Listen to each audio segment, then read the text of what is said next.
안더스 니그렌이란 분이 계십니다. 이분이 쓴 그 명작이 하나 있는데 아가페 앤 에로스라고 하는 그러한 책입니다. 읽어보신 분들도 아마 있을 수도 있습니다.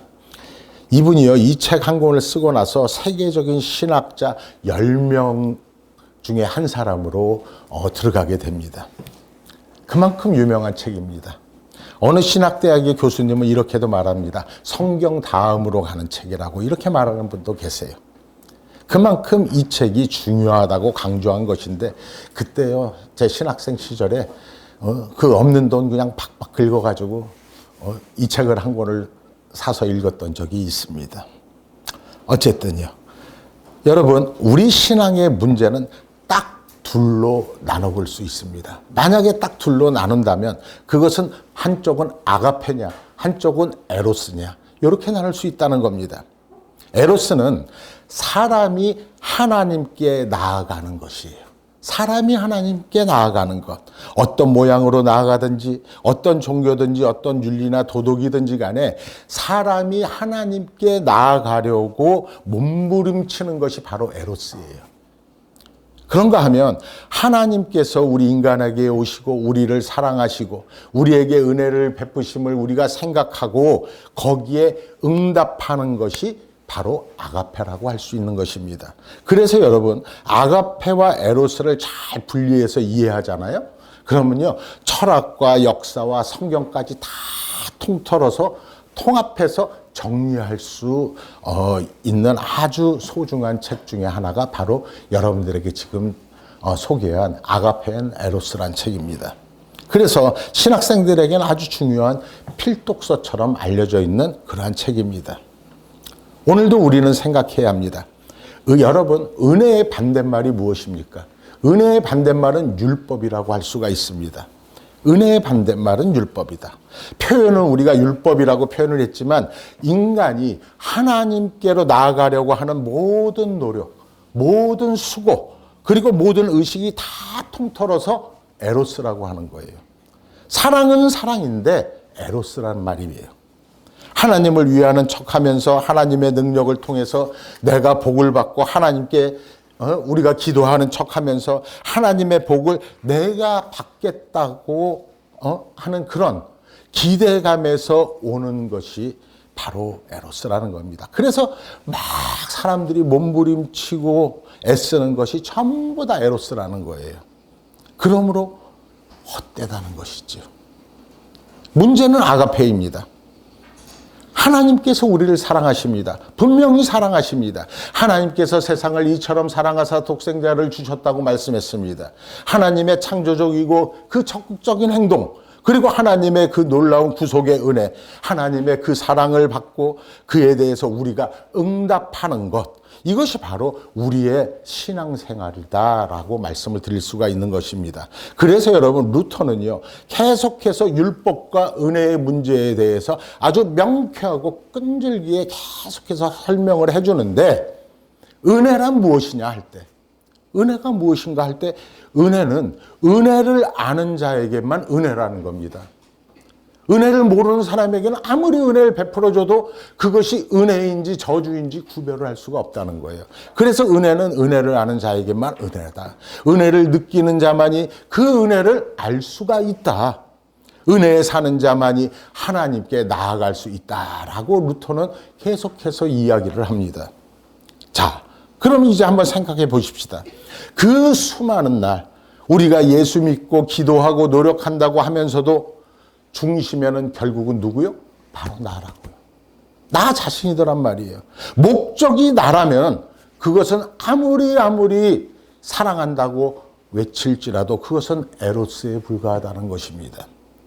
끝까지 하나님께 영광, 끝까지 하나님께 감사, 끝까지 하나님께 찬송하고 하나님의 그 은혜에 대한 감격으로 하나님께 나아가는 것, 그것이 바로 아가페의 신앙이라는 거예요. 그래서 그것이 여러분 아가페의 사랑에 대한 응답이기 때문에 항상 끝까지 하나님께 영광을 위해서 살아갈 수밖에 없게 된다는 것입니다. 우리가 이걸 잊지 말아야 됩니다. 오늘 본문에 보면요, 사도 바울은요, 한평생 은혜의 복음을 전했다라고 나옵니다. 한평생. 모든 고난과 환난을 겪고 그 많은 시련 속에서 복음을 전했다고 사도 바울은 간증하고 있습니다. 그리고 이제 사도 바울도요, 나이가 많이 들었고 바야흐로 사역을 마칠 때가 거의 다가온 것 같아요. 그래서 여러 가지 상황을 돌아보니까 사역을 끝내야 할 때가 온 줄로 사도 바울이 알고 있는 것입니다. 그래서 말합니다. 오늘 본문 24절의 말씀에 보니까 복음을 증언하는 일을 마치려 하면은 나의 생명조차 조금도 귀한 것으로 여기지 아니하느니라. 이렇게 말합니다. 왜 그랬을까요? 은혜가 크기 때문에 그런 거예요. 은혜가 크니까, 너무나도 그 은혜가 크니까 그 은혜에 대한 응답으로 내가 나아갈 때에 살고 죽는 것, 그런 것은 그리 중요하지 않았더라고 말하는 겁니다. 어떤 고난이 와도 내가 어떻게 죽을지라도 그는 아까워하지 않았다는 것입니다. 그만큼 여러분 사도 바울은요, 은혜 안에서 충만한 삶을 살았다고 할 수가 있는 것입니다. 그것이 오늘 본문에 그대로 사도 바울의 감정으로 나타나 있는 거예요. 여러분, 은혜의 복음을 증언한 일을 마치려 하면은 나의 생명조차 조금도 귀한 것으로 여기지 아니하노라. 여러분, 이렇게 간증하고 있단 말이에요. 은혜의 복음. 이것이 바로 사도 바울의 고백인 것입니다. 이 고백은요, 은혜에 대한 충실한 응답이 되더라는 겁니다. 다시 말씀드리면 여러분들에게 좀 전에 말씀드린 그 아가페에 대한 응답이라는 겁니다. 은혜의 복음, 특별히 사도 바울에게는 더더욱 특별한 의미가 있는 것입니다. 그래서 고린도전서 15장 10절에서 사도 바울은 또다시 간증을 합니다. 이렇게요.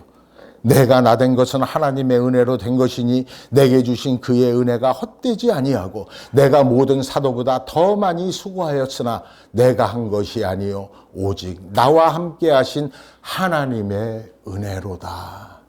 이렇게 간증을 하고 있습니다. 여러분, 내가 나된 것, 내 존재 자체가 내가 태어난 것부터 이 자체부터가 모든 것이 처음부터 하나님의 은혜였다라고 사도 바울은 고백하고 있는 거예요. 사실이 그래요. 사도 바울이요, 길리기아 다소에서 태어난 것도 그렇고 또한 사도 바울이 살아온 모든 삶 전체가 애당초 시작부터 은혜였다. 이렇게 간증하고 있는 겁니다. 그래서 여러분, 사도 바울이요, 갈라디아서에서 이런 말까지 합니다. 어머니의 태로부터 택정하사 내가 낳기 전부터 택정하여 내가 이방인의 사도가 되었노라. 보세요. 애당초 아예 시작부터 존재 자체가 하나님의 은혜라고 고백하고 있는 것입니다. 여러분도 그 고백에 동의하십니까? 여러분들이 시작부터 태어나면서부터 여러분들이 살아있는 이 존재 자체가 하나님의 은혜라고 여러분들이 믿으십니까? 우리는 그 고백을 우리의 입에서도 튀어나와야 한다는 것입니다. 이 모든 일의 근본은 내게 주신 은혜가 헛되지 아니하고 이런 결과를 낳았다라고 고백하는 것처럼요. 한평생 복음을 위해서 많은 수고를 사도 바울이 했는데 그것도 하나님의 은혜라고. 다른 사람보다 더 많이 수고해도 은혜요. 더욱이 이 모든 일의 근본은 내게 주신 은혜가 헛되지 아니하여 내가 죽을 때까지 주의 복음을 전할 수 있었다라고 감사하면서 간증하고 있는 이 모습이라는 겁니다. 그것이 은혜다. 오직 은혜라는 겁니다. 나의 지식도 나의 능력도 나의 의지도 내 결단도 아니고 나의 모든 삶 전체가 은혜였다라고 사도 바울이 간증하고 있는 것입니다. 그가 사도 바울이에요. 은혜가 헛되지 아니하고 그래서 오늘날 내가 이 자리에 서 있다. 이렇게 사도 바울이 간증하고 있는 것입니다. 얼마나 중요한 간증입니까? 특별히 여러분도 잘 아시는 대로 사도 바울은요, 다메섹 도상에서 예수를 만나서 예수 그리스도의 사도가 되잖아요. 사도 바울은요, 어떤 사람이었나요? 예수 믿는 사람들을 핍박했던 사람입니다. 스데반이 순교를 당할 때 같이 돌을 던지면서 욕을 하면서 스데반이 죽어가는데 일조했던 사람이 바로 사도 바울이었단 말입니다. 그리고 그것도 모자라서 다메섹까지 도망가 있는 그리스도인들을 체포해서 예루살렘으로 끌고 가서 고발해서 죽이겠다고 덤볐던 자가 바로 사도 바울이었다는 것입니다. 은혜에 대해서 아주 열정적인 배신자였다는 말입니다. 그런데 여러분, 이 사도 바울이요, 그 당시 사울이요, 다메섹 도상에서 자신을 찾는 그 예수 그리스도의 음성을 듣습니다. 사울아, 사울하고 부르는 그 소리를 듣습니다. 그때 사도 바울이 대답하기를 주여 누구십니까? 그때 주님이 이렇게 말씀하잖아요. 나는 네가 핍박하는 예수다. 사도 바울이 생각할 때는 자기는 교회를 핍박했지 예수를 핍박한 적이 없거든요. 그런데 예수님께서 말씀합니다. 그 교회가 나다. 그 교회가 나다. 내가 교회다. 내가 교회를 핍박한 것은 바로 나를 핍박한 것이다. 이 예수님의 말씀을 듣고 사도 바울은 돌아섭니다. 여기에서 다시 거듭나기 시작합니다. 회심하게 됩니다. 그리고 교회가 그리스도요, 그리스도가 교회임을 사도 바울이 그때 깨닫고 사도의 사명을 감당하기 시작하는 것입니다. 그래서 마침내 교회를 위해서 자신의 온 몸과 온 마음과 자신의 삶 전체를 사도 바울은 바치게 되는 것이지요. 이것이 은혜라는 겁니다. 이것은 전적인 은혜라는 겁니다. 사도 바울은 교회를 핍박했습니다. 그러나 하나님의 은혜에 사로잡히게 되는 순간 사도 바울은 이방인의 사도가 되었다는 것입니다. 여러분, 이 얼마나 놀라운 은혜입니까? 사도 바울은 이때 새 사람이 되는 겁니다. 새로운 생명으로 다시 태어나는 것입니다. 중생하는 거예요. 새로운 사역이 시작되는 거고 새로운 능력이 이 사도 바울을 통해서 나타나기 시작합니다. 이러한 모든 것들이 다 통틀어서 다 은혜라는 겁니다. 은혜하는 것이 돌아보니까 하나도 없더라는 겁니다. 그러던 중에 한 단계 더 높이 올라가서 사도 바울의 귀한 은혜에 대한 간증이 또 나옵니다. 고린도후서 12장 9절의 말씀에 보면 아주 소중한 간증이 또 튀어나옵니다. 사도 바울은 이렇게 고백합니다. 육체의 가시, 사탄의 사자가 나한테 있다고. 육체의 가시는 쉽게 이해됩니다. 사도 바울에겐 병이 있다는 얘기입니다. 하지만 사탄의 사자는 우리가 쉽게 이해되지는 않습니다. 아마도 하나님의 사역에 지장을 주는 것이 사탄의 사자였던 것 같아요. 이 사탄의 사자, 사역에 지장을 주는 그것 때문에 사도 바울이 너무나 힘들어했던 것 같습니다. 우리에게만 그러한 육체의 가시가 있었던 것은 아니었던 것입니다. 사탄의 사자가 우리에게만 있었던 것이 아니었던 것입니다. 이 위대한 전도자, 이 사도 바울에게도 있었다는 것입니다. 그게 무엇인지는 사실 자세하게는 우리가 알 수 없습니다. 육체의 가시, 사탄의 사자, 그 탓에 신앙적인 고민에 사도 바울도 빠져버렸다는 겁니다. 그래서 성도들이 생각할 때 여러분 보세요. 저 사람은요, 사도 바울은 남의 병을 고치고 복음을 전하고 하나님의 사람으로 역사한다고 하면서 가만 보니까 웬걸? 병으로 인해서 종종 설교하다가 쓰러지고 전도하다 쓰러져 버리고 저게 무슨 하나님의 사람이야? 저게 무슨 선택받은 하나님의 사역자야? 이렇게 비난을 받을 수 있잖아요. 비판도 받을 수 있잖아요. 그래서 어려운 겁니다. 복음을 전하는 자에게는 어떻게 보면 씻을 수 없는 핸디캡이 사도 바울에게도 있었다는 겁니다. 물론 저에게도 핸디캡이 분명히 있습니다. 너무나 많은 핸디캡이 있지요. 여러분, 이 핸디캡이 있으면요, 얼마나 힘들고 어려운지 몰라요. 그래서 갈라디아서 4장에 보면요, 사도 바울이 이렇게 말합니다. 내가 너희 가운데 있을 때 너희 믿음을 시험할 만한 것이 내 육체에 있으되 너희가 나를 업신여기지 아니하고 그리스도와 같이 영접했느니라. 감사하는 겁니다. 사도 바울은 성도들에게 감사하고 있었던 것입니다. 다시 한번 이 사건을요, 여러분 드라마틱하게 한번 생각해 보세요. 사도 바울이요, 갈라디아 교회에서 설교하다가 갑자기 이 자리에 섰다가 설교하다가 복음을 전하다가 그대로 쓰러져 버렸어요. 한번 생각해 보세요. 그것도 그냥 쓰러진 것이 아니라 막 숨 넘어가듯이 삑삑 소리를 내면서 어떤 분들은요, 사도 바울의 병이 간질병이었다고. 신학자들은 그렇게 얘기합니다. 그랬던 것 같다고. 간질병이었던 것 같다고. 그래서 설교하다가 있잖아요. 막 거품 물고 팍 쓰러져 가지고 막 소리 지르며 막 넘어가는 그 모습. 여러분들 어땠겠습니까? 온 교인들이 얼마나 놀랐겠어요. 그런데요, 이 갈라디아 교회 성도들은요, 믿음으로 그것을 잘 소화했다는 겁니다. 잘 소화하고 사도 바울을 업신여기지 않았다는 겁니다. 그리고 이 사도 바울을 그리스도와 같이 영접했다는 겁니다. 그래서 사도 바울이 그렇게 이 성도들에게 감사하고 있었던 것입니다. 사도 바울은 그랬습니다. 바로 이것 때문에 고린도후서에서 보면요, 이 육체의 가시 사탄의 사자, 이것 때문에 하나님 앞에 3번이나 기도했다고 했습니다. 그 3번이 얼마인지는 우리는 모릅니다.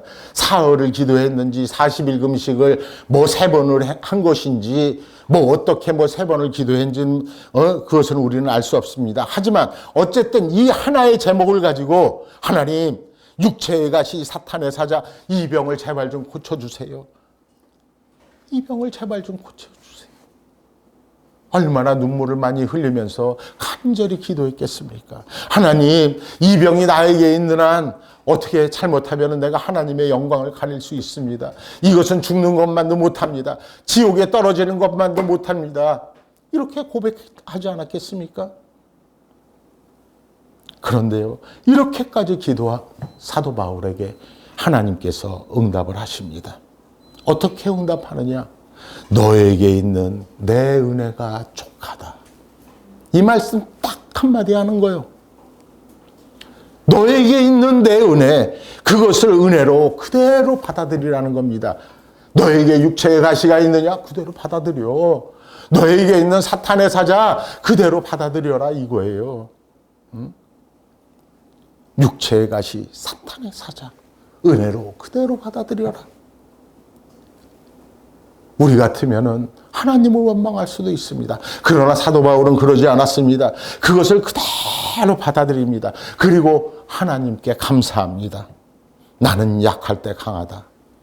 내가 약해짐으로 강하다. 이 은혜가 바로 여기에 있다고. 그래서 사도 바울은요, 육체의 가시 사탄의 사자까지도 은혜로 그대로 받아들이는 겁니다. 우리가 이걸 잊지 말아야 합니다.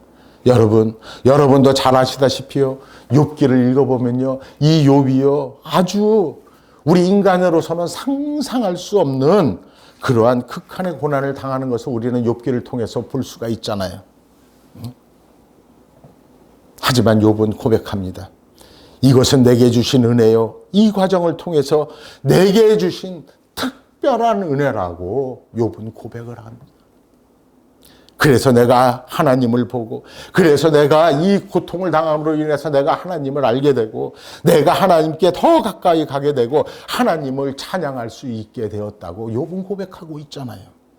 여러분, 내가 당하는 시련, 내가 당하는 고통, 이유를 알 수 없는 이 어려움, 이것도 사도 바울로 보면요, 다 은혜로 소화할 수 있었더라는 겁니다. 그리고 하나님께 감사하는 거예요.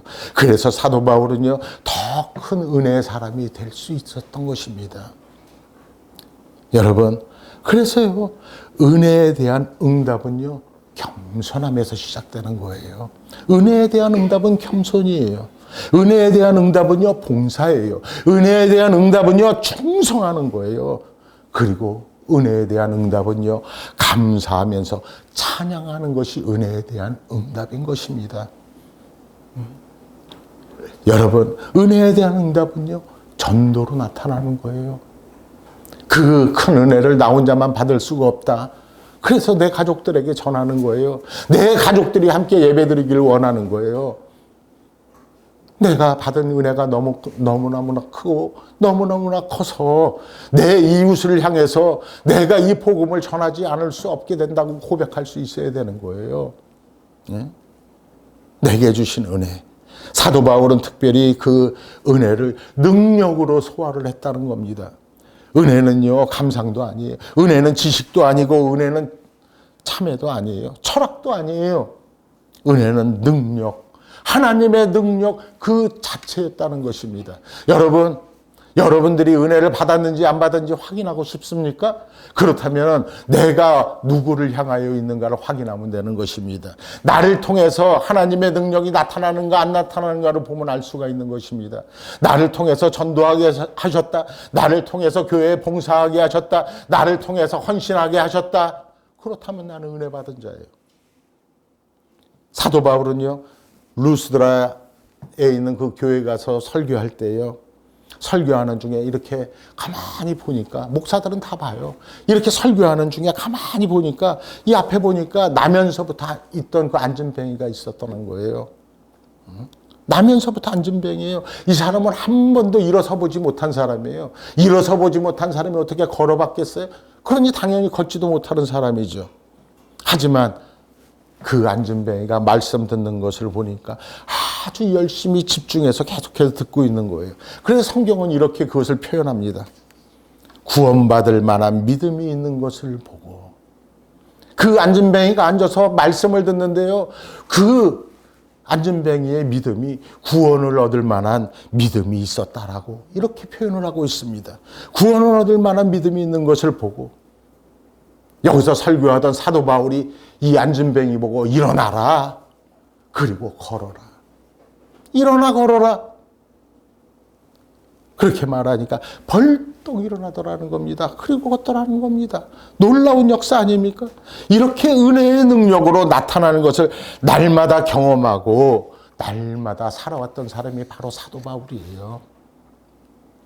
그리고 여러분, 사도 바울이 빌립보 감옥에 갇히기도 하잖아요. 누명을 쓰고 갇히기도 하잖아요. 억울하게 매를 맞고 피투성이가 되어서 정신을 잃을 정도로 맞고 쓰러져 버리잖아요. 그런데 나중에 정신이 들 때쯤 되어가지고 이 사도 바울은요, 하나님을 그 와중에도 찬양을 하더래요. 찬송을 부르더래요. 깊은 밤에 하나님께 찬송을 부르더래요. 그랬더니요, 그 빌립보 감옥의 옥문이 흔들흔들 하면서 흔들리면서 옥문이 쫙 열려버리더라는 겁니다. 나중에 그 옥문을 지키던 그 옥사장이 나와서 선생님, 우리가 어떻게 해야 구원을 얻겠습니까? 하고 사도 바울한테 묻더라는 거예요. 이때 사도 바울이 말합니다. 주 예수를 믿으라. 그리하면 너와 내 집이 구원을 얻으리라. 아멘. 여러분, 얼마나 통쾌합니까? 얼마나 통쾌한 순간입니까? 이것이 바로 사도 바울이 경험한 은혜란 말입니다. 특별히 사도 바울은요, 죄수의 몸으로 로마로 마지막 길을 떠나잖아요. 죄수의 몸으로 호송되어 가잖아요. 마지막 길을 가는 거예요. 로마에서 가이사에게 마지막 복음을 전하고 그는 순교하기로 작정을 했거든요. 죽기로 작정한 거예요. 그래서 로마로 가는데 적어도 여러분, 그 로마에 도착할 때까지는 그 사도 바울이 타고 가는 그 배, 그 탄 배는 무사해야 되잖아요. 아무 문제가 없어야 되잖아요. 평탄해야 되고 순탄해야 되는 거 아닙니까? 그런데 바울이 타고 가는 배가 파손이 되고 모두가 죽을 뻔했다는 겁니다. 이 배에는요, 176명이 그대로 그 배가 가라앉음으로 인해서 모두 몰살당할 위기에 처했습니다. 그러나 사도 바울은 이것도 은혜라고 간증을 하고 있습니다. 왜요? 나중에 이 배에 함께 탔던 176명의 그 사람들이 로마에 가서 전부 전도자가 되거든요. 이번에 로마로 오면서 사도 바울이라는 사람을 내가 만났는데 그 사람은 하나님의 종이더이다. 그분이 말씀을 이렇게 했습니다. 가이사 앞에 서야 하기 때문에 우리도 무사할 거라고. 절대로 우리는 지금 이 순간에 죽지 않을 거라고. 그래서 176명 전부가 로마에서 전도인이 되더라는 것입니다. 그래서 로마 교회가 세워지는 겁니다. 여러분, 이것이야말로 은혜 아니겠느냐는 거예요. 이것이 사도 바울이에요. 그러므로 여러분, 사도 바울은요, 이 많은 일을 경험하면서 내게 주신 은혜가 헛되지 아니하여 내가 다른 사도보다 더 많은 수고를 할 수 있었다라고 고백을 할 수가 있었던 겁니다. 은혜. 오직 그 은혜의 결과로, 오직 그 은혜의 열매로, 오직 그 은혜의 응답으로 살아가는 사람이 바로 사도 바울이었다는 것입니다. 사도 바울은요, 그렇게 해서 은혜의 사람이 되었음을 간증하고 있는 겁니다. 여러분, 은혜는요, 하나님의 능력이에요. 은혜는요, 하나님의 사랑이에요. 이 놀라운 은혜, 이 놀라운 능력은요, 은혜로 받는 자에게만 있는 것이라는 것을 우리는 절대로 잊어서는 안 된다는 것입니다. 은혜로 받는 자만이 그 은혜를 알 수가 있는 거예요. 여러분, 은혜는 기적이에요. 구원하시는 하나님의 기적은 뭐로 나타나는지 아세요? 은혜로 나타나는 거예요. 은혜로 나타나기 때문에 병든 자가 병이 낫는 거예요. 귀신 들린 자에게 귀신이 떠나가는 거예요. 문제가 있는 자에게 회복의 영이 부어져서 그 문제도 떠나가 버리는 거예요. 누구에게? 은혜를 받는 자에게. 은혜를 은혜로 아는 자에게만이 가능하다는 것입니다. 우리가 그것을 알아야 돼요.